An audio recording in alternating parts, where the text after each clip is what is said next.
তারপর আরও ১৯ বছর কেটে গেছে। আমার মেয়েকে যে হোস্টেলে দিয়েছি তার পাশেই গঙ্গা। এক রবিবার বিকেলে হোস্টেলের ধারেই বটগাছের নিচে সিমেন্ট বাঁধানো বেদিতে বসে আছি মেয়ের সঙ্গে। সে এখন ১৫ পেরিয়ে ১৬ই পড়েছে। সেও বর্ষাকাল ভালোবাসে।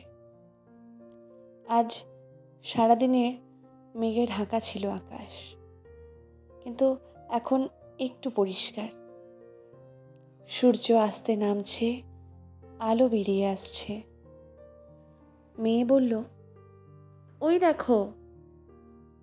দেখি ছোট্ট একটা নৌকো তর করে চলে আসছে স্রোতের সঙ্গে। তার উপরে একটা পাল লাগানো। মেয়ে গাইতে শুরু করলো।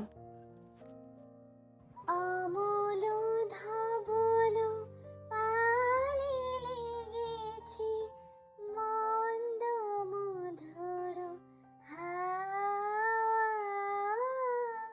দেখি নাই কভু দেখি নাই এমন তরণী বাওয়া। অমল ধবল পালে লেগেছে।